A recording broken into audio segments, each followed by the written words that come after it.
Hello everyone, this side Dr. Amit Kumar Sharma. I welcome you all at Wi-Fi Study CSIR Net channel. Dear all, this is my regular class और जैसा कि आप जानते हैं मैं regular class में कुछ क्वेश्चंस लेके आता हूं आपके पास कैसे पहले कंसेप्ट और फिर उसके बाद क्वेश्चंस का डिस्कशन। तो आज भी मैं एक नया कंसेप्ट लेके आया हूं। कौन से पर्टिकुलर बुक से? So the book is a complex analysis. So हम देख रहे थे क्या हमने रियल के भी क्वेश्चंस कर लिए, रियल कंसेप्ट भी डिस्कस कर लिए, हमने कुछ मॉडर्न के भी कर लिए, तो भाई कॉम्प्लेक्स को ही क्यों छोड़े। सो आज मैं आप लोगों के लिए लेके आया हूँ कॉम्प्लेक्स का एक इंपॉर्टेंट टॉपिक, जिससे क्वेश्चन एक समय में था कि हमेशा क्वेश्चन आना ही आना था, लेकिन अब ये कहीं ना कहीं यूज तो हो जाता है बट ऐसा डायरेक्टली क्वेश्चन नहीं आता है इससे। बट डोंट थिंक कि this is not the important topic. Important है, पार्ट ए में भी आ जाता है लॉजिकली क्वेश्चन, तो इसलिए इसको सिंसियरली लीजिएगा। So what is the platform? The platform is Wi-Fi Study CSIR Net and my referral code is Amit S10। सो चलिए अब आगे की तरफ मूव करते हैं। आगे हमारे पास क्या क्या है, मैं सबसे पहले बताना चाहूंगा आपको मैं अपनी अदर क्लासेस के बारे में। देखिए सबसे पहले लिखा हुआ है रेगुलर क्लास, जिसमें आप अभी हैं। ठीक है, रेगुलर क्लास जो कि कब होता है 7 PM पे मंडे टू फ्राइडे, और प्लेटफॉर्म होता है wifi study CSIR net channel. तो क्या sir wifi study CSIR channel पे कोई और भी क्लास होती है आपकी? द आंसर इज यस, मेरी और भी क्लास होती है। कौन सी होती है भाई? सुपर क्वेश्चन सीरीज भी इसी पे होती है मेरी, और उसका प्लेटफॉर्म भी क्या होता है? Wifi study CSIR net channel, और जिसमें मैं 12 बजे रोज होता हूँ मंडे टू फ्राइडे, जिसके अंदर मैं क्वेश्चंस को डिस्कस करता हूँ। जो पूरा पर्पस होता है इसका पूरा पर्पस है कुछ क्वेश्चंस लेके आओ, उन क्वेश्चंस के बारे में डिस्कस करना कि वो कैसे है, किसका ऑप्शन किस तरीके से नहीं है। सो इसको जरूर देखते रहिएगा, इससे बहुत सारे क्वेश्चंस आपको मिल जाएंगे ऑटोमेटिकली। इसके बाद भाई और क्लास, यस मेरी एक स्पेशल क्लास होती है, वो भी फ्री ऑफ द कॉस्ट है। आप वो लेकिन होती है अनअकैडमी प्लेटफॉर्म पे। This is also the Unacademy platform, Unacademy platform पे ये भी plus classes, but this is the paid classes. Okay, but special classes जो है मेरे पास ऑल्सो एवरी, मैं कहूंगा आपको 9:30 PM every day, 9:30 PM every day. इसके लिए आपको क्या करना होगा, इन प्लस क्लासेस को एक्सेस करने के लिए और मेरी फ्री क्लासेस को एक्सेस करने के लिए मैं आपको बता देता हूँ। सबसे पहले आप जाइए अपने मोबाइल के प्ले स्टोर में और डाउनलोड कीजिए अनअकैडमी का सॉफ्टवेयर। कौन सा सॉफ्टवेयर, क्या नाम है भाई इस सॉफ्टवेयर का? इस सॉफ्टवेयर का नाम है Unacademy learning app. Okay, what is the, एक second, yes, Unacademy learning app. भाई इसको आप में जाना है, this is written here Unacademy, but आपको उसको लर्निंग ऐप डालना है प्ले स्टोर में। डाउनलोड कर लीजिएगा, कैटेगरी में जाइएगा नेट एग्जामिनेशन और क्लिक कीजिएगा CSIR UGC नेट बटन पे। जैसे ही आपने इसको क्लिक किया, what you will get the button get subscription. So जैसे ही भाई हमें गेट सब्सक्रिप्शन का बटन मिला तो हमें पता लग गया कि हमें सब्सक्रिप्शन के लिए क्या चार्ज करना होगा। दो तरीके हैं, देखिए भाई, इस ऐप को डाउनलोड करने के बाद मेरी फ्री जो स्पेशल क्लासेस हैं उसको आप एक्सेस कर सकते हो विदाउट एनी सब्सक्रिप्शन एनीथिंग। ठीक है, दैट मीन्स स्पेशल क्लासेस। जो मेरी स्पेशल क्लास हैं ये फ्री हैं और मैं एवरी डे लेता हूं उसको 9:30 PM पर। इसमें संडे मंडे ट्यूसडे फ्राइडे ऐसा कुछ भी नहीं है, सब हर दिन होती है मेरी। ठीक है, इसमें भी कंसेप्ट और क्वेश्चंस के साथ डिस्कस करता हूं। बस इस ऐप की जरूरत पड़ेगी, आप इसको ऐप के अंदर ही खोल पाओगे। लेकिन अगर आप चाहते हैं मेरी प्लस की क्लासेस भी, सो दैट मीन्स अगर हम बात कर रहे हैं प्लस क्लासेस की, so that means what you have to do, you have to click on the get subscription button and come to this page। इस पेज पे क्या लिखा हुआ है, आपको सब्सक्रिप्शन की डिटेल दी हुई है, 1 month सब्सक्रिप्शन, 3 month सब्सक्रिप्शन, 6, 12 और 24 month सब्सक्रिप्शन के बारे में। तो भाई सर मेरे लिए कौन सा सुटेबल है ये जानना भी जरूरी होता है। उस एस्पेक्ट को बताने के लिए मैं कहूंगा कि ये 24 मंथ का होता है, ये MSc फर्स्ट ईयर के लिए बेस्ट होता है। वहां आप सब्जेक्टिव पेपर की नॉलेज लेते हो और यहाँ आप ऑब्जेक्टिव की नॉलेज लेते हो, यानी कि आपके पास फुल ऑफ नॉलेज होती है at the same time. That's why this is a good for the MSc students. But कुछ लोग ऐसे भी होते हैं कि भाई MSc कंप्लीट होगी उसके बाद पता लगता है कि अरे CSIR नेट भी कुछ एग्जाम होता है, तो उनके लिए कौन सा लेना चाहिए? उन लोगों को लेना चाहिए 12 मंथ का। ओके, लेकिन कुछ लोग जो तैयारी कर चुके हैं, कुछ समय से तैयारी में है काफी समय से, उनको चाहिए 6 महीने और 3 महीने सिर्फ और सिर्फ मॉक टेस्ट वगैरह वालों के लिए होना चाहिए।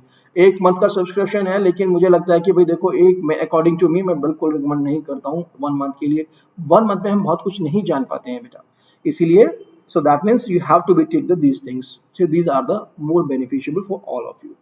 और सर ये तो चलो ठीक है सब्सक्रिप्शन की बात, बट इनका पेमेंट क्या होगा? पेमेंट देखिए हर एक के सामने लिखा हुआ है। अगर 12 मंथ की बात करें तो 11,550 रुपये और 24 मंथ के लिए 16,800 रुपये। तो ये तो बहुत ही सस्ता बैठता है भाई। आप देखो 16,800 में हमें 2 साल तक कोई टेंशन नहीं। हमारे पास इतने सारे एजुकेटर्स हैं यहाँ, उनके PDF नोट्स मिल जाएंगे आपको, मॉक टेस्ट लगाने को मिलेगा, ओके, आपकी डाउट क्लासेस होंगी। सो दैट मीन्स बहुत सारा कुछ हमें बंच ऑफ नॉलेज मिल जाएगा, राइट। बट अगर इसमें भी हम डिस्काउंट चाहते हैं तो आप इस कोड का यूज कर लीजिएगा। The code is Amit S10। you may use this code and get the subscription। what is this? you see, ये आपका रिड्यूस हो जाएगा, 10% का आपको एडवांटेज मिल जाएगा, 10,395। सो that is a good thing, ठीक है ना। सो ये तो डिटेल रही मेरी सब्सक्रिप्शन की। अनअकैडमी पे कौन कौन सी मेरी क्लासेस चली हुई हैं उसकी, और मेरी वाईफाई स्टडी CSIR नेट पे कौन कौन सी क्लासेस चली हुई हैं इसकी। तो ये सब डिस्कस तो हमने पूरा कर दिया फॉर्मली। चलिए आज देखते हैं मैं कौन सा टॉपिक आपके लिए लेके आया हूँ और उस टॉपिक के बारे में क्या क्या पॉइंट्स आपसे डिस्कस करता हूँ।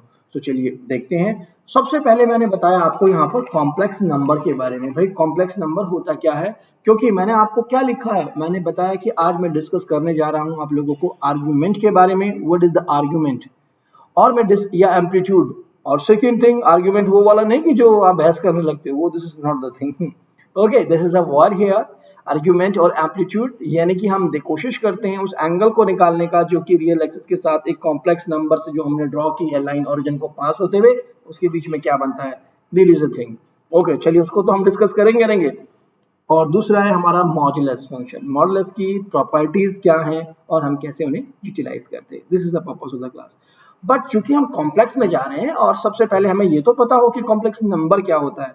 सो क्योंकि इसका बार बार आप यूज करोगे, तो ध्यान रखिएगा, any number of the form, कोई भी नंबर है आपके पास, any number z is equal to a plus I B. कोई भी नंबर है इस फॉर्म का, ये दोनों एंट्रीज क्या है, a और b बिलोंग्स करते हैं सेट ऑफ रियल नंबर में। सो दिस एक्सप्रेशन z, जिससे हमने डिनोट किया है इसको a प्लस आई बी को, this is called the complex number, this is called the complex number. So कोई भी नंबर दे दे सर आपको क्या ध्यान रखना है, वो इस फॉर्म का होना चाहिए। तो सर आपने तो ये दोनों की दोनों वैल्यू कहां बिलोंग की है, आर के अंदर।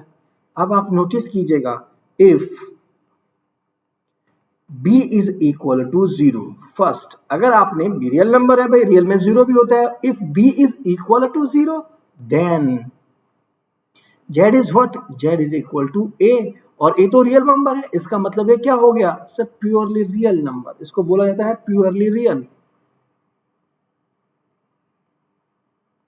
Real number. सो हमें प्योरली रियल नंबर का भी पता लग गया। क्या हमारे पास कोई रिजल्ट बन सकता है इस बात से? यस, हमारे पास रिजल्ट बन सकता है। क्या? Every real number is also the complex number. So क्या आपके पास रिजल्ट बन के आता है यहां पर, ये हमें मालूम होना चाहिए। Every real number is also complex number, also complex number. तो भाई जो हमारे रियल नंबर होते हैं वो कॉम्प्लेक्स नंबर भी होते हैं। कभी कोई भी आपसे पूछ ले कि भाई हाँ मैट्रिक्स बना दो कॉम्प्लेक्स नंबर की ऐसे वाली, सब रियल नंबर रख दो, कोई फर्क नहीं पड़ने वाला, वो कॉम्प्लेक्स नंबर भी तो होते हैं ना। सो दैट्स थिंग, ऐसी चीजों को हमें यहाँ ध्यान रखना है। ये पॉइंट सिर्फ इसके लिए बताया मैंने। और अगर आपके पास a इज इक्वल टू 0 हो जाए, सेकेंड पॉइंट हम इसमें बात करें तो, if a is equal to 0 then क्या होगा आपके पास, then z is equal to B I. भाई ये आई क्या है, आयोटा, आयोटा, ठीक है। इसकी वैल्यू क्या होती है, रूट ऑफ -1, ठीक है ना। That is nothing, that is है रूट ऑफ -1, ठीक है। सो दैट मीन्स अब आपके पास जो नंबर आया इसको हम बोलते हैं प्योरली इमेजिनरी नंबर।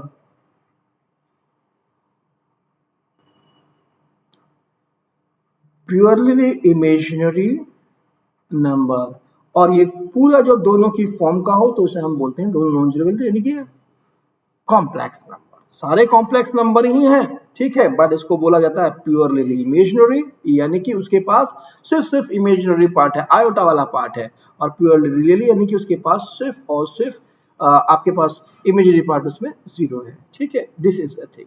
तो ये तो रही बात हमारी कॉम्प्लेक्स नंबर की। सर क्या और भी हम कुछ और बातें कर सकते हैं इसके बारे में? तो कॉम्प्लेक्स नंबर तो हमें पता लग गया, लेकिन टारगेट हमारा क्या है आज? हमारा टारगेट कॉम्प्लेक्स नंबर नहीं, कॉम्प्लेक्स नंबर को तो सिर्फ हमें जानना था, इतनी बातें हमारे लिए सफिशिएंट है अपने फर्दर वर्क को करने के लिए। अब हम बात करते हैं अदर चीजों की। अदर क्या? सर कॉम्प्लेक्स नंबर का अगर मैं कंजुगेट की बात करूं तो क्या होता है कॉम्प्लेक्स कंजुगेट, वो भी लिख लीजिए, ठीक है, लिखिएगा।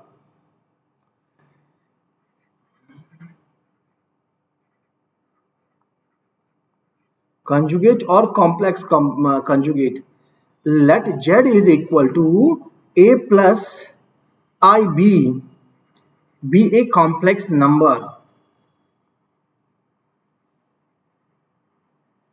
मेरे पास z is equal to a by b एक कॉम्प्लेक्स नंबर है। What will be the complex conjugate? Complex conjugate denote किया जाता है इससे, z बार से, एंड इज जो आयोटा है इसके पूरे के ऊपर आपके पास, यानी कि that is equal to a minus I, इसके ऊपर मैंने पूरा बार लगा दिया जेड के ऊपर, ठीक है ना। सो दैट मीन्स इस बार का फर्क क्या पड़ा? आयोटा को, रियल नंबर का कोई इफेक्ट नहीं पड़ेगा, लेकिन इमेजिनरी वाले को नहीं कर देगा। So this is a complex conjugate, Z bar is equal to A minus I B is a complex conjugate of this number A plus I B, ठीक है। This is a thing here. So हमें z का पता लग गया, complex number is nothing, this is expression a plus ib where ab both are the real number, I is the root of -1 the value। so conjugate का मतलब है that if z is a complex number then z bar is equal to a minus ib is a their complex conjugate। so हमें complex number और complex conjugate के बारे में तो पता लग गया है, इससे ज्यादा हमें जानना भी नहीं है इनके बारे में। इन्हीं से ही हमें बहुत सारी इंफॉर्मेशन मिल जाती है। आप नोटिस कीजिएगा, अगर मैं इन दोनों नंबर्स को जोड़ दूं, व्हाट हैपन, मैंने अभी क्या लिखा? फर्स्ट मैंने क्या लिखा? z is equal to a plus I B and z bar is equal to a minus I B. Then क्या होगा मेरे पास? Then z plus z bar is equal to what? That will become 2a। This implies z plus z bar by 2 is equal to a, और a क्या था अभी हमने notice किया था? What was this a? That was a real। Okay, so that means अगर आपसे कहा जाए this is called the real of z। Okay, यानी कि अगर मुझे रियल पार्ट ऑफ ऐसा कहीं दिखाई दे रहा है कि ऐसा लिखा हुआ है रियल ऑफ जेड, या सिंपली ब्रैकेट भी लगा देते हैं रियल ऑफ जेड, इसका मतलब क्या है? That is Z plus Z bar by 2। Okay, एक सिंपल प्रॉपर्टी हमें पता लग गई कि real of Z is equal to real of Z by 2। तो जैसे हमें रियल पता लग गया, हमें इमेजिनरी भी पता लग सकता है। तो हमें क्या करना होगा उसके लिए? आप नोटिस कीजिए, what we have to do. अगर मैंने किया, यहाँ पर तो प्लस किया था, नाउ सेकंड में क्या करने के लिए जा रहा हूँ? z minus z bar is equal to what? That is equal to a plus I B and minus a and plus I B. This is cancel with this one, this is equal to 2ib। और इससे क्या निष्कर्ष निकला? इसका निष्कर्ष निकला B A I Z minus Z bar by 2 is equal to B, और iota भी इसके साथ ही हमने भेज दिया, ठीक है। दिस नंबर इज है, ओके, आयोटा से कोई कंसर्न नहीं रहा हमारे पास। This is called the imaginary, I M लिखते हैं, imaginary part of the complex number. So this means आपके पास क्या आ गया? I of z is equal to z minus z bar upon 2i। This is the, इन चीजों की सिर्फ जरूरत थी हमें, आगे हम बहुत सारी चीजें ऑटोमेटिकली कर लेंगे, सिर्फ कॉम्प्लेक्स नंबर से हमें इस पार्ट की जरूरत थी। तो चलिए, और हम क्या क्या कर सकते हैं। सबसे पहले हम बात करते हैं कुछ इनकी प्रॉपर्टीज की। जैसे कि दो प्रॉपर्टीज हम लिख चुके हैं, z plus Z bar by 2 is a real और imaginary this is this part. और भी बहुत सारी प्रॉपर्टीज हैं, जैसे कि कुछ इंपॉर्टेंट प्रॉपर्टी लिख देते हैं। What is the improper properties? अगर मैंने सम को भी देख लिया, डिफरेंस को भी देख लिया, तो क्यों ना जेड बार को भी देख लें। What is this? This is nothing, that is A mod of Z. अभी मैं इसको प्रूफ भी करा दूंगा आपको कि क्या आ जाती है वैल्यू इस। और अगर मैं आपको कहूं कि ये इक्वल होता है इसका, तो डायरेक्टली अभी हम इसको दिखा भी देंगे कि ये मॉड जेड मैंने कहां से ले लिया और कैसे ले लिया, क्योंकि अभी मॉड को मैंने डिस्कस नहीं किया है, but still I am giving you property of this things. भाई जब हमने एडिशन कर लिया तो हमें सब्सट्रैक्शन भी कर लिया, तो हमें मल्टीप्लीकेशन का भी पता होना चाहिए। यूजुअल मल्टीप्लीकेशन किया है, there is nothing. Okay, simply a plus I B, आपके पास कोई भी नंबर आ जाए a माइनस आई बी का मल्टीप्लाई कर लीजिएगा, what will be the value a square plus B square, ठीक है ना। सो इसका हमने वापस ये लगा दिया। तो यहाँ पे आपको मॉडुलस साइन से दिया है, क्योंकि हम मॉडुलस की डेफिनेशन को जब समझेंगे तो हमें क्लियर हो जाएगा। सो ये तो कुछ प्रॉपर्टी रही हमारे पास। हम एक और प्रॉपर्टी ध्यान कर लेते हैं। क्या, अगर मेरे पास कोई नंबर है complex z bar to the power n is equal to, complex number का कंजुगेट लिया है, उसकी पावर n है, that is nothing that is equal to Z n bar. So इससे परेशान नहीं होना है, ये आपका ऊपर पावर्स बाहर जा सकती हैं, ठीक है।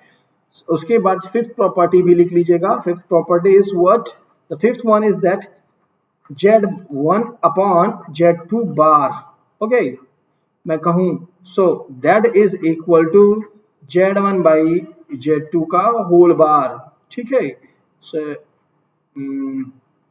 simply it's a bracket, no need to do this thing, no need to do these things, ठीक है। so this is a equal provided z2 is not equal to 0, ऐसा ना हो कि वो जीरो कॉम्प्लेक्स नंबर हो। सर आप हमें जो बता रहे हैं इतनी सारी बातें कि भाई कॉम्प्लेक्स और कॉम्प्लेक्स नंबर की प्रॉपर्टी या कॉम्प्लेक्स कंजुगेट की प्रॉपर्टी, और कैसे हम उसको ऐड कर रहे हैं, कैसे हम सब्ट्रैक्ट कर रहे हैं, ये सब बातें तो बहुत बेसिक हुई। यहाँ पर क्या सा इंपॉर्टेंट पार्ट है, मैं आप लोगों को बता दूं, ये जो बेसिक प्रॉपर्टी है इन्हीं का ही हम यूज करते हैं। वहां पर कोई एक्सप्रेशन आपको ऐसे मिल जाएगा रियल जेड कि बताइए ये देगा वो सिर्फ, तो दैट मीन्स हमें अपने आप समझना है कि उसने इसकी बात की है। Okay, that's what we required to know about these things. Okay, now then चलिए, ये तो बात रही हमारे पास सिंपल सी। और दूसरी, अगर आपसे कोई पूछ ले सर हमने देखिए प्योरली रियल नंबर भी जान गए हैं और प्योरली इमेजिनरी नंबर भी जान गए हैं, और आपसे पूछ ले कि सर आप मुझे एक छोटी सी बात बताइए, क्या कोई बेसिक डिफरेंस होता है रियल नंबर में और कॉम्प्लेक्स नंबर में, तो आंसर होना चाहिए यस होता है भाई। रियल नंबर में आप दो नंबर की कंपैरिजन कर सकते हो, लेकिन कॉम्प्लेक्स नंबर में, कॉम्प्लेक्स में है जब हम हैं, तो किसी भी z1 z2 की आप कंपैरिजन नहीं कर सकते हो as such directly, there is no rule, ठीक है ना। so that means वहां होता है लेकिन किसी डिफरेंट तरीके से, उसको भी हम बता देंगे आपको, ठीक है ना। सो एक मेजर डिफरेंस ही आता है आपके पास। सो चलिए अब हम बात करते हैं इंपॉर्टेंट पॉइंट जिसके लिए हम यहाँ हैं, वो क्या है, मॉड्यूलस। सबसे पहले लिखिएगा मॉड्यूलस होता क्या है।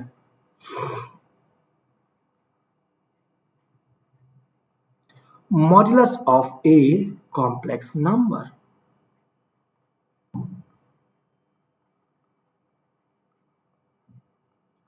मॉड्यूलस ऑफ कॉम्प्लेक्स नंबर से हम क्या समझते हैं, इसको पहले सबसे पहले हम डिस्कस कर देते हैं।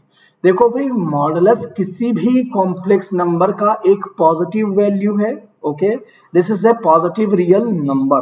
पहली बात तो हमारे माइंड में ये आ जानी चाहिए, ठीक है। कैसे इसको लिखते हैं, लिखिएगा मॉड्यूलस ऑफ जेड, यानी कि modulus of a complex number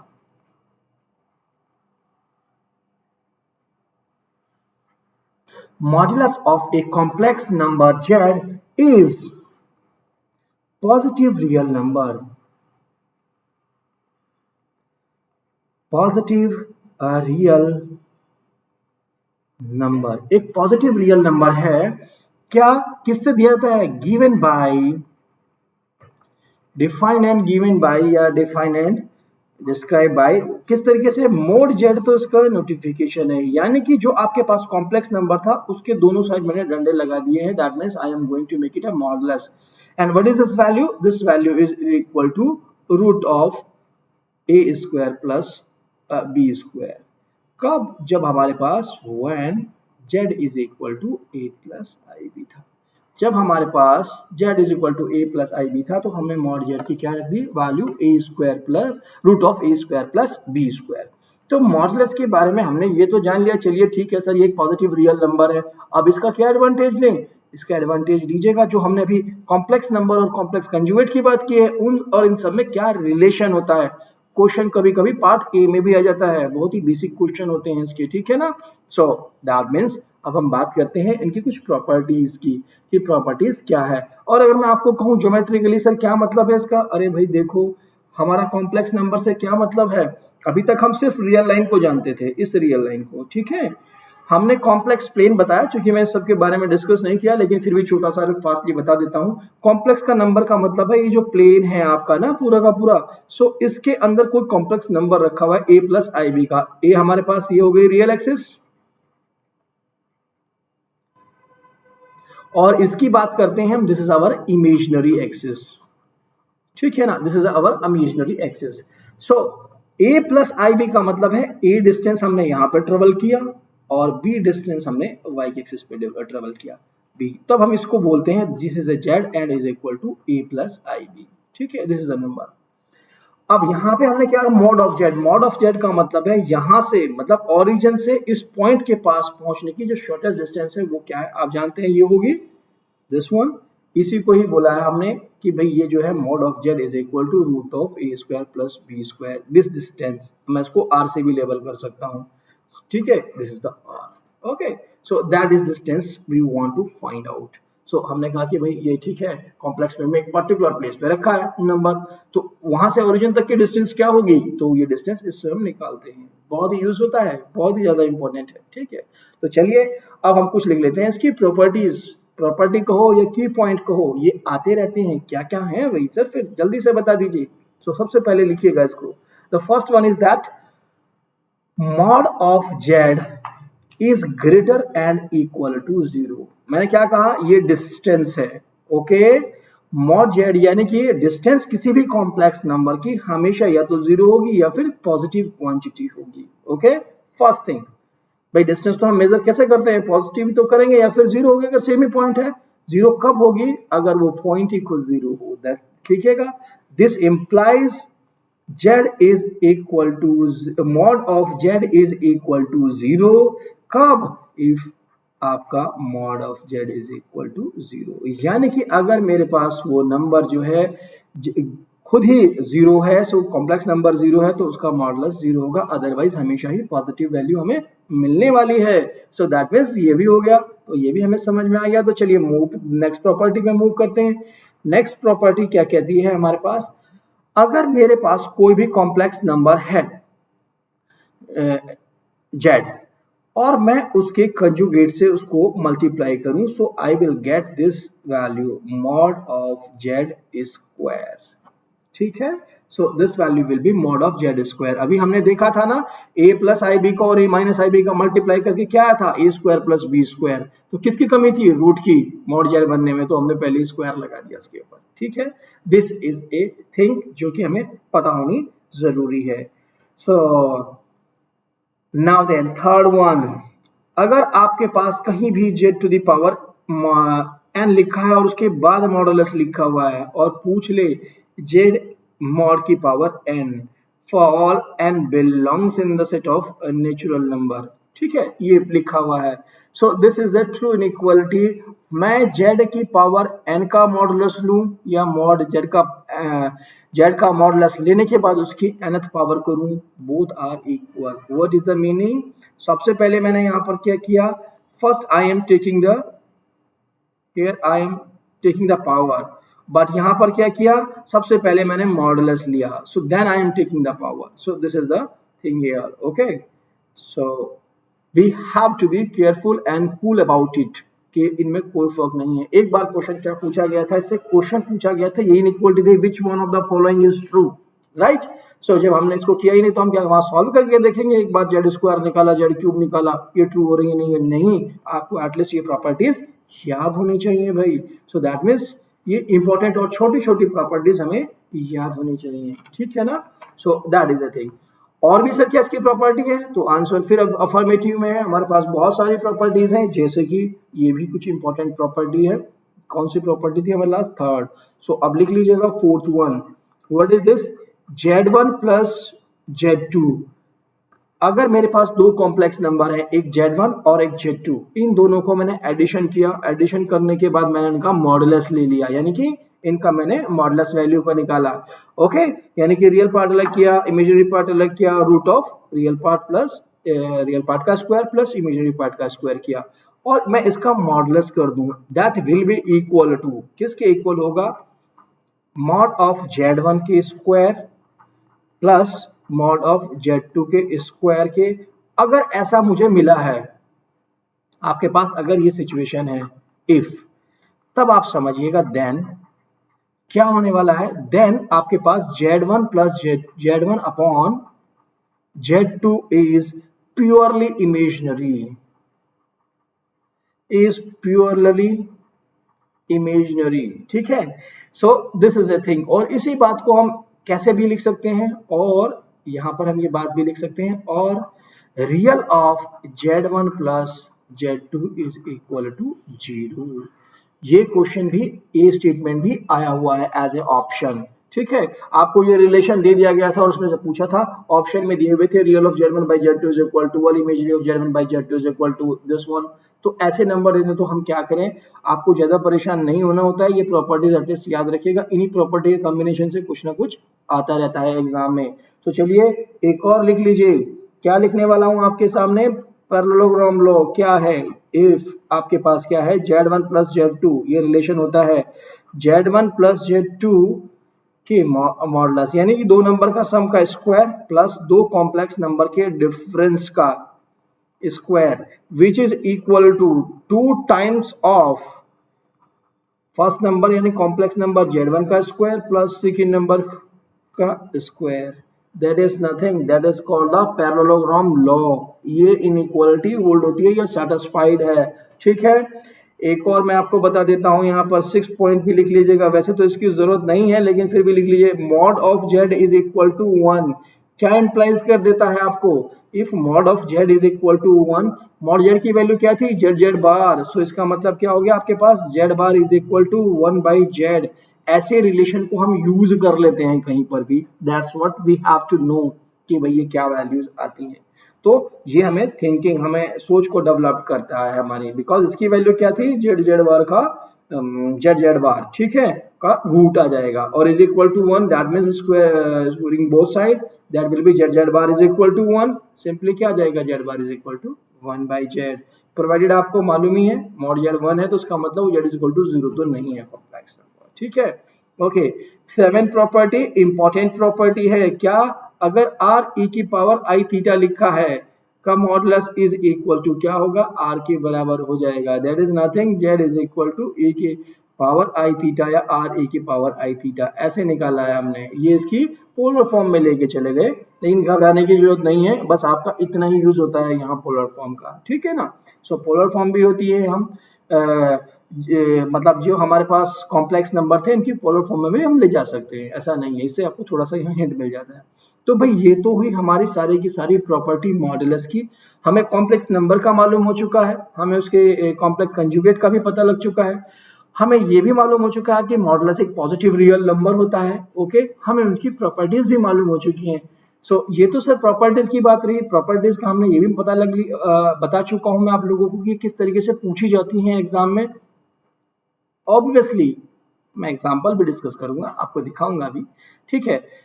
उसके बाद हम बात करते हैं आर्ग्यूमेंट की, क्योंकि ये बेसिक प्रॉपर्टी है तो छोटा छोटा हमें मालूम होना चाहिए, तो हम बात करते हैं अब आर्ग्यूमेंट और सिंपली एम्पलीट्यूड की। सो लिखिएगा इसके लिए आर्ग्यूमेंट, आर्ग्यूमेंट वो लड़ाई वाला नहीं, आर्ग्यूमेंट, और इसको एम्पलीट्यूड भी बोलते हैं क्योंकि ये फिजिक्स में भी टर्म यूज होता है, of complex number, of complex number.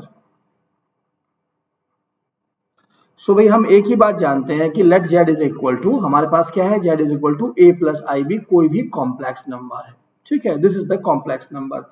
इसी से हमें एनालिसिस करना है और देखना है कि हम आर्ग्यूमेंट कैसे निकालेंगे। आर्ग्यूमेंट के बारे में मैं थोड़ा सा डिस्कस कर देता हूं। देखो मैंने आपको बताया कॉम्प्लेक्स नंबर के बारे में, हमारे पास ये पूरा कॉम्प्लेक्स प्लेन है, ठीक है। इस कॉम्प्लेक्स प्लेन के अंदर हमें क्या करना है, कॉम्प्लेक्स नंबर है, अब वो फर्स्ट क्वाड्रेंट में भी हो सकता है, सेकेंड क्वाड्रेंट में भी हो सकता है वो कॉम्प्लेक्स नंबर, थर्ड में भी हो सकता है वो कॉम्प्लेक्स नंबर, और फोर्थ में भी वो कॉम्प्लेक्स नंबर हो सकता है। सो अगर मैंने सिचुएशन देखी, मैंने कहा कि वो मेरा फर्स्ट क्वाड्रेंट में है कॉम्प्लेक्स नंबर, राइट। सो मुझे ओरिजिन से मैंने इसके पास एक स्ट्रेट लाइन ड्रॉ की, परपेंडिकुलर डाला, जो इसके पास को मतलब ओरिजिन से पास हो रहा है और इसके पास सीधा परपेंडिकुलर हो रहा है। सो हमें क्या निकालना है, अब रियल एक्सिस से, this is the real axis, ठीक है, और this is the imaginary axis. Real axis से और इस लाइन के बीच में कुछ एंगल बनेगा, ठीक है, थीटा, इसको हम कहते हैं थीटा। ये जो थीटा होता है यही कहलाता है हमारा आर्ग्यूमेंट और यही कहलाता है हमारा एम्पलीट्यूड। यानी कि अब देखो, एक बार तो स्टेज में मैंने यहाँ बना दिया, लेकिन दूसरा पेन लेके बनाता हूँ। देखो ये ऐसा तो जरूरी नहीं कि यहीं पे हो, ये कॉम्प्लेक्स नंबर तो यहाँ पर भी हो सकता है ना, सेकंड क्वाड्रेंट में जेड, तो दैट मींस दिस वन। लेकिन मैंने क्या कहा आपको, आपको यही एंगल बनाना है। What is this, this is angle. So इसको मैंने कह दिया this is my theta one, right. तो सर सेकंड और फर्स्ट में रहेगा, नहीं, वो थर्ड में भी जा सकता है। अब थर्ड में जाने के लिए आपके पास दो व्यू जाते हैं सिमिलरली। सो या हम दूसरा पैर ले लेते हैं यहाँ से, ये थर्ड में भी हो सकता है। सर अगर यहाँ पर जेड हुआ तो आप ऐसे भी जा सकते हैं overall. So what is this, this is the point. Angle जो भी बनेगा, इस लाइन को हम ड्रॉ कर लेंगे, इसके साथ क्या एंगल बनाया इसने। ऑब्वियसली ये पास में होता है क्योंकि हमें दूर से बनाया हुआ है, दैट्स व्हाट दिखाई दे रहा है आपको, ठीक है। सो इसको मैंने दे दिया थीटा टू। सो रेस्पेक्टिवली जहां भी होगा मुझे वो एंगल निकालना है, दिस इज द पर्पस, ठीक है। तो उसको कैसे डिनोट करते हैं वो लिख लीजिएगा आप, ठीक है। इसको लिखते हैं small A R G, argument of a complex number Z. क्या वैल्यू होती है इसकी, इसकी वैल्यू होती है जी tan इनवर्स बी बाई ए। देखिएगा यहाँ हमारे पास बी ये रहा और ए ये रहा, तो tan inverse b by a. Okay ना, दिस इज द वैल्यू, ठीक है। So argument of Z is nothing, that is equal to a theta. हम इसको थीटा के बराबर भी रख देते हैं, थीटा आर्ग्यूमेंट, और this is equal to tan inverse b by a. So tan inverse b by a की जो वैल्यू आएगी that will be the argument. Okay, so चलिए आप कुछ की पॉइंट लिख लेते हैं। पहला की पॉइंट और बहुत ही इंपॉर्टेंट पॉइंट आप नोटिस कीजिएगा। फर्स्ट एक प्रॉपर्टी डिस्कस कर देते हैं इसके साथ। आप यस, ये वाला कलर ले लेते हैं।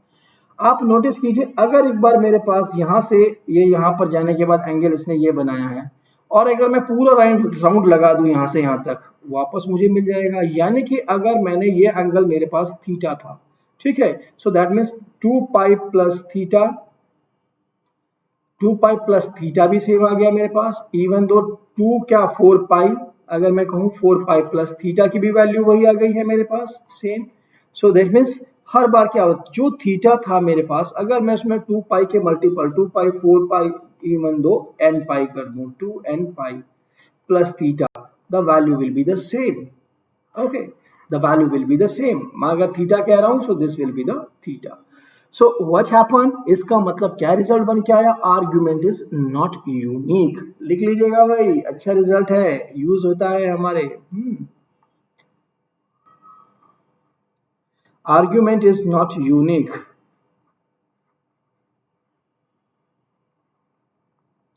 Argument is not unique.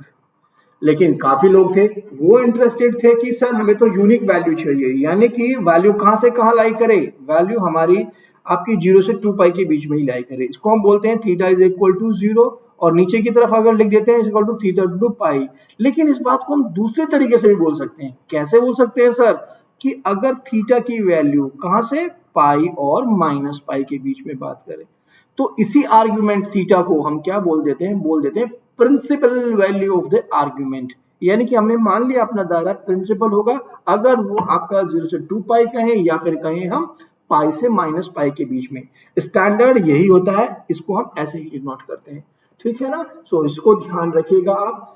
Theta आपके बल, इसने क्या कहा, आप क्यों बार बार ऐसा चक्कर काट रहे हो, ये आपसे सिंपली कहना चाह रहा था, अगर इधर है थीटा तो आप इधर से मूव करिए, अगर आपका कॉम्प्लेक्स नंबर जेड आपके फर्स्ट क्वाड्रेंट और सेकंड क्वाड्रेंट में है। ठीक है, फर्स्ट में है या सेकेंड में है। सो आप मूव कीजिए आइदर तो दिस साइड से, इस सही साइड से। ओके, लेकिन अगर आपका कॉम्प्लेक्स नंबर आपका थर्ड या फोर्थ क्वाड्रेंट में है, हम कहें थर्ड में है या फिर फोर्थ क्वाड्रेंट में है, तो आपको क्या करना है, आप जो थीटा लेके चल रहे थे इसके एंटी क्लॉकवाइज चलिए। दैट मीन्स इधर आप आइए, this is the line, so this will be the your minus theta और this will be the another one, this will be another theta. So minus जो भी हमारे पास थीटा या थीटा वन लिया हमने, so this is the thing. So that means आप minus pi और पाई के बीच में रहिए, this is the purpose of this one. तो आर्ग्यूमेंट इज नॉट यूनिक, हमें ये पता लग गया।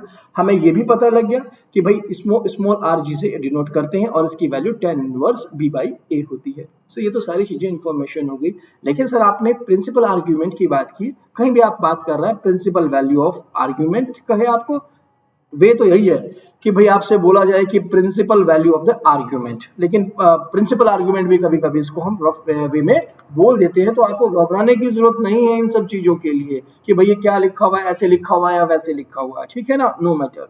सो लेकिन उसका क्या वैसे स्पेशल नोटिफिकेशन क्या होता है, यस उसका नोटिफिकेशन, उसका नोटेशन भी होता है। क्या नोटेशन होता है देखिएगा, उसको हम करते हैं डिनोट कैपिटल ARG से, ठीक है ना। लेकिन अगर कहीं एग्जाम में लिखा हुआ नहीं है तो आप ध्यान रखिएगा, कभी कभी एग्जामिनर स्मॉल ए और कैपिटल ए में डिफरेंस नहीं करता है, तो आपको तब जब निकालना होगा सिंपली आर्ग्यूमेंट निकालना होगा, ठीक है ना। सो हमें हमारे पास जो भी आया था argument of z, there is nothing, that is equal to, हम लिख देते हैं theta and that is equal to tan inverse b by a, लेकिन किसके साथ, मॉड्यूलस लगा दिया मैंने, ठीक है ना। यहाँ मुझे सिर्फ पॉजिटिव वैल्यू चाहिए, मुझे इससे कोई कंसर्न नहीं है नेगेटिव वैल्यू से, that's what this is a thing, okay ना।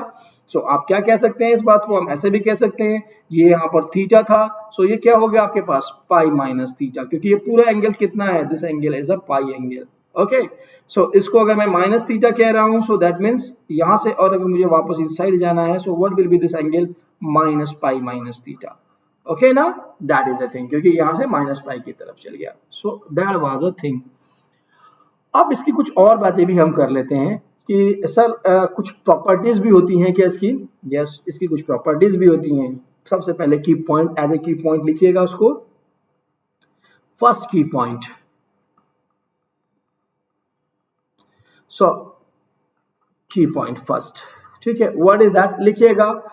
जो हमने बात की है आपके पास आर्ग्यूमेंट की, so argument of z, principal argument light करता है पाई और माइनस पाई के बीच में, ठीक है, this is the capital, that is a capital ARG।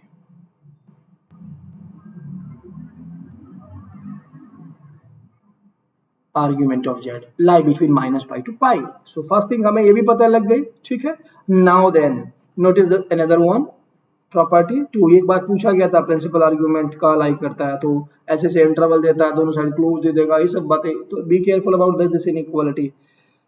अब हम कुछ छोटी सी बात कर लेते हैं बिफोर राइटिंग द प्रॉपर्टीज। आप यहाँ पर चले चलते हैं हम सबसे पहले कुछ डिस्कशन पे। देखिए मेरे पास क्या है, एक्सिस हैं और एक्सिस भी कैसी हैं, रियल एक्सिस हैं, ठीक है, यानी कि और इमेजिनरी एक्सिस है, ओके ना। अब ये जो मेरे पास रियल एक्सिस जिसकी मैं बात कर रहा हूं, that means a real line, इसके पास कैसे नंबर हैं, एक तो जीरो है ये, और इसके राइट साइड चलते हैं तो सब पॉजिटिव रियल नंबर है, और लेफ्ट साइड चलते हैं तो नेगेटिव रियल नंबर है। तो सबसे पहले मैं आपको बता दूं जीरो का, जीरो का मतलब क्या हुआ, यानी कि जेड की वैल्यू अगर जीरो हो तो इसका मतलब क्या हो गया, Z is equal to zero plus zero into iota, ठीक है ना। इसका मतलब सिंपली ये हो गया भाई हमारे पास। अगर ये हो गया हमारे पास और आपसे पूछा जाए बताइए जीरो का आर्ग्यूमेंट आप कैसे निकालेंगे, और आप कह दे कि आपको आर्ग्यूमेंट ऑफ जीरो निकालिए, तो आप कैसे निकालोगे, आप तो आप क्या जानते थे, यू नो कि आर्ग्यूमेंट ऑफ किसी भी कॉम्प्लेक्स नंबर का क्या होता है, tan inverse b by a। अब b की वैल्यू भी जीरो, a की वैल्यू भी जीरो, सो ये तो क्या हो गया, जीरो बाई जीरो फॉर्म हो गई, अनडिफाइंड हो गया, तो इसका मतलब argument of zero does not exist. ये भी बहुत बार पूछा जाता है। आर्ग्यूमेंट ऑफ 0 लिख लीजिएगा is not defined, is not defined. Clear हो गया? तो सर आपने हमें 0 के बारे में तो बता दिया, अब इनके बारे में क्या करें? भाई ये रियल नंबर है सब के सब, ठीक है ना? तो चलिए इनके बारे में भी बात कर लेते हैं। हमने क्या कहा, इसको थोड़ा सा इरेज कर लेता हूं सबसे पहले, सो दैट मुझे स्पेस मिला रहेगा और मुझे आपको समझाने में दिक्कत नहीं होगी, ठीक है ना? सो दिस इज अ थिंग, ये कुछ पार्ट मैं यहां से हटा देता हूं। ओके नाउ देन अब ले लेते हैं पेन। राइट, मैंने कहा कि आपने पूछा कि सर रियल नंबर्स हैं इसके पास, कोई भी ये सब रियल नंबर्स है, मैंने कहा ए, यहां से सब कोई भी real number, arbitrary real number, इनका आर्गुमेंट हम क्या एक ही वर्ड में बता सकते हैं? तो आंसर था यस। क्यों बता सकते हैं? आप नोटिस कीजिए, ये पूरी लाइन पे theta is equal to 0, that means क्यों थीटा इज इक्वल टू 0, ये लाइन क्या है आपके पास, बिल्कुल इसके पैरेलल है, यानी कि थीटा एंगल तो कोई बना ही नहीं है हमारे पास, ठीक है? लेकिन फिर भी हम लिखते हैं, हमने क्या कहा कि हमारे पास कोई भी नंबर आ गया है यहाँ पे रियल पे, तो रियल लाइन है, इसका मतलब क्या हो गया आपके पास, a plus 0 into I, B part तो नहीं होने वाला है ना, ठीक है ना? इमेजिनरी एक्सिस से कोई पॉइंट नहीं आने वाला है पॉजिटिव रियल नंबर पे, और a कैसा है हमारा positive number, is greater than 0। So what happen, so that means what happen, हमारे पास क्या बन गया, argument of z is equal to by the same definition, argument of a real number क्या बन गया हमारे पास, that is equal to tan inverse 0 by a. What is this value? That is equal to tan inverse 0. So that means this is equal to 0. तो क्या आ गया आपके पास, argument of this is equal to 0 आ गया। और अगर ये निगेटिव हो तो आप ये एंगल देखिए, यहां से यहां तक कितना बन गया आपके पास, पाई। सो यहां से भी सोच सकते हैं आप ग्राफ, और अगर आप यहां से निकालेंगे तो भी आपको आंसर मिल जाएगा। सो दैट इज ए थिंग, मैं फॉर्मूला लिख देता हूं डायरेक्टली, आपको ऐसे ही समझना है इसको।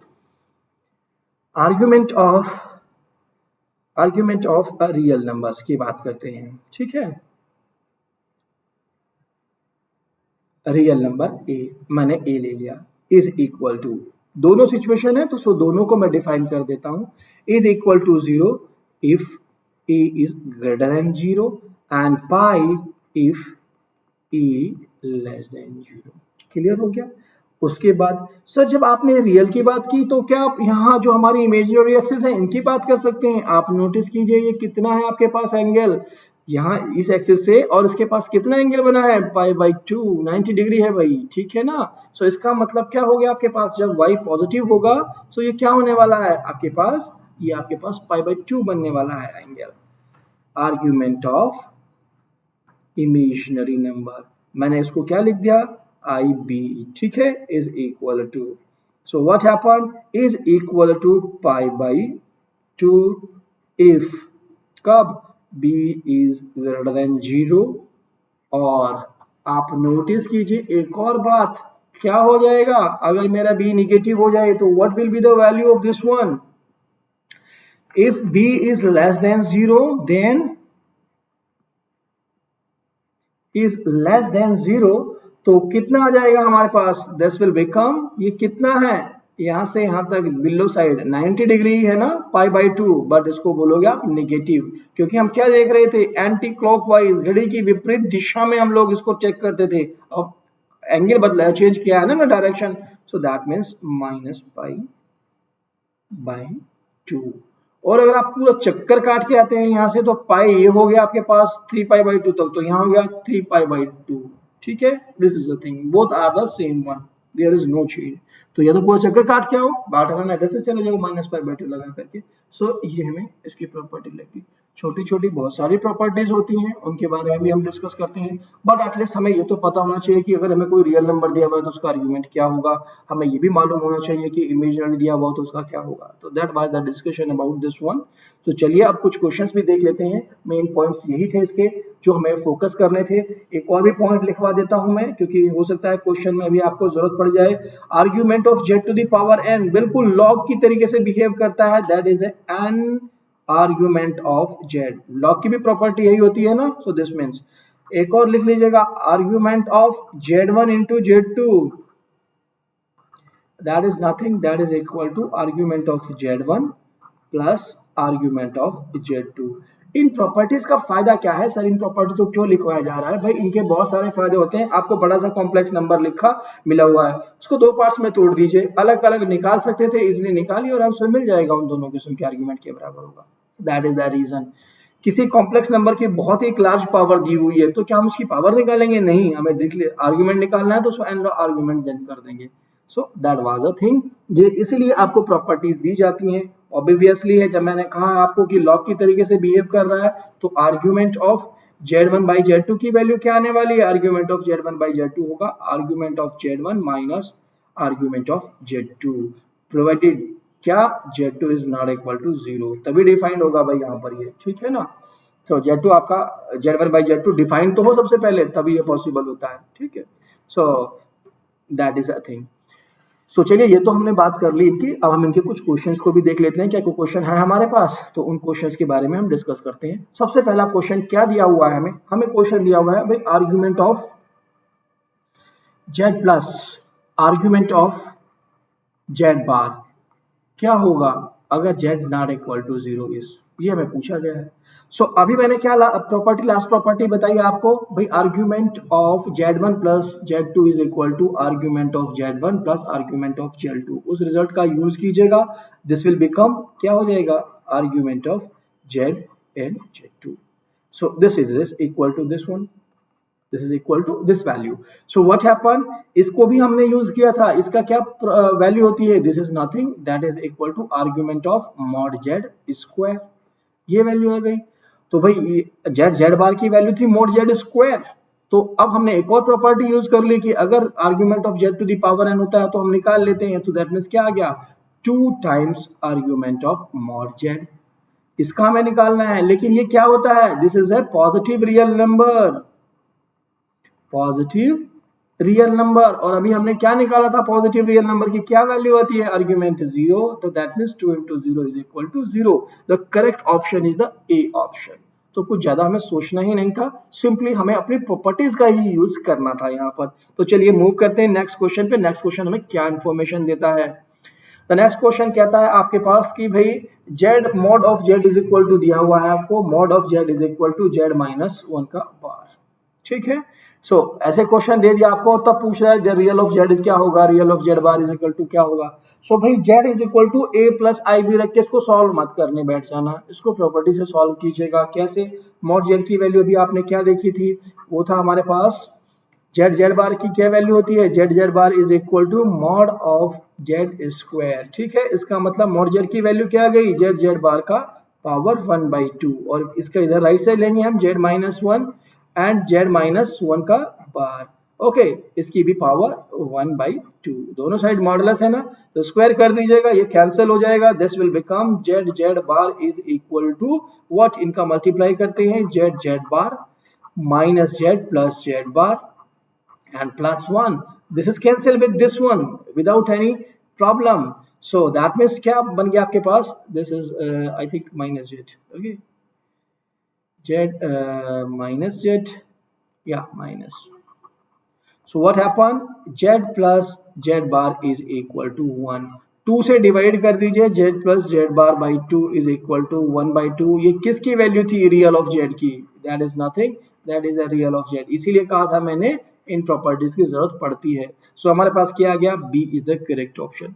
तो सिंपल सेकेंड लॉ की कैलकुलेशन होती है और पार्ट ए में हमें आराम से ये क्वेश्चन मिल जाते हैं इजीली, इसलिए हम हैंडल कर सकते हैं। इन प्रॉपर्टीज का कॉम्प्लेक्स में बहुत जगह यूज करते हो आप, इसीलिए इनको एटलीस्ट पता होना चाहिए, बिल्कुल ट्रिवियल मत लीजिएगा, ठीक है। आज के लिए मुझे लगता है काफी है, और भी बहुत सारे क्वेश्चंस हैं इसके ऊपर, मैं आप लोगों को देता रहूंगा, ठीक है। आप देखते रहिए वीडियोस को, लाइक कीजिए, शेयर कीजिए, और क्वेश्चंस तो बहुत सारे हैं देखिए, लेकिन चलिए हम इनको नेक्स्ट टाइम में डिस्कस करेंगे। आप वीडियो को लाइक कीजिए, शेयर कीजिए और सब्सक्राइब कीजिए चैनल को वाईफाई स्टडी CSI नेट को। मैं था आपके साथ डॉक्टर अमित कुमार शर्मा, जो कि स्पेशल पे भी फ्री क्लासेस ले रहा हूँ रोज 9:30 पर। आप सभी का मोस्ट वेलकम है, आइए और प्रैक्टिस कीजिए क्वेश्चंस की। डेफिनेटली अगर आप प्रयास कर रहे हैं तो आपको सफलता मिलेगी। Okay, thanks for watching the video.